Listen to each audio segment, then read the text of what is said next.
आज हम भारत की दो खुफिया एजेंसियों के बारे में जानेंगे जो भारत की सुरक्षा व्यवस्था देखती है, बाहरी सुरक्षा और आंतरिक सुरक्षा, और दोनों में क्या डिफरेंस है। चलिए जानते हैं, वीडियो शुरू करते हैं। आईबी की स्थापना के वक्त देश की अतिरिक्त सुरक्षा के साथ भारी खुफिया जानकारी जुटाने की जिम्मेदारी भी दी गई, लेकिन 1962 और 1965 के युद्ध के बाद रो की स्थापना की गई।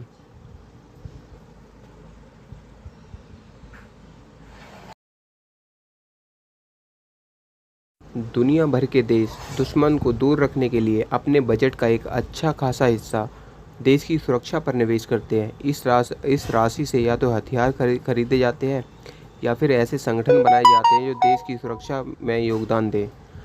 अमेरिका के पास CIA, रूस की KGB, इजराइल के पास मोसाद और भारत की आईबी और रो जैसी प्रमुख एजेंसियां हैं। ये मोसाद की फ़ोटो आप देख रहे थे। चलिए जानते हैं इंटेलिजेंस ब्यूरो क्या है। इंटेलिजेंस ब्यूरो यानी आईबी।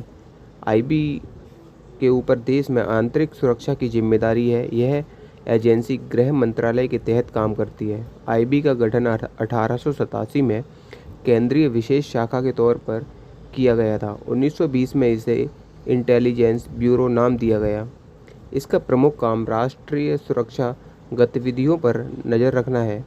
खास बात यह है कि आईबी की गिनती विश्व की सबसे पुरानी खुफिया एजेंसियों में होती है। रो के जो अधिकारी होते हैं वो दूसरे देशों में जाते हैं गुप्त तरीके से और पता करते हैं कि बाहरी ताकतें हमारे देश को किस तरह से नुकसान पहुंचा सकती है। चलिए रो के बारे में जानते हैं। जब रो की स्थापना के वक्त आईबी के पास ही देश की आंतरिक और बाहरी खुफिया जानकारी की जिम्मेदारी थी। 1968 में आईबी को सिर्फ आंतरिक सुरक्षा के लिए जिम्मेदार बनाया गया, क्योंकि जब नई रिसर्च एंड एनालिसिस विंग यानी रो का गठन हुआ।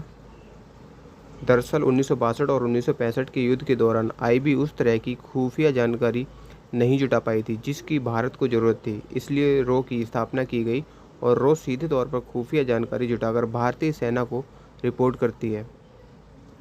रो और आईबी में क्या अंतर है। रो देश की एनालिसिस विंग है जो बाहरी खतरों से आगाह करती है, जबकि आईबी का काम आंतरिक खतरों का इंटेलिजेंस जुटाना है।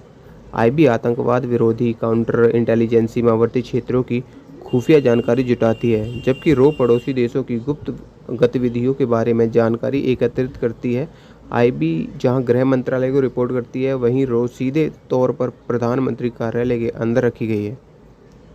अब इनमें नियुक्तियाँ कैसे होती हैं। आईबी और रो में नियुक्ति के अपने अपने अलग पैमाने हैं। खासतौर पर आईबी जो अधिकारी तैनात होते हैं वो भारतीय पुलिस सेवा, ईडी और सेना से लिए जाते हैं, जबकि रो में नियुक्त के लिए अपना अलग कैडर है जिसे RAS के तौर पर जाना जाता है। बट जब नई बनी थी उस टाइम पे इसमें भी ऐसा ही किया गया था। सेना के अधिकारी और मतलब पुलिस से अच्छे कर्मचारी लिए गए थे।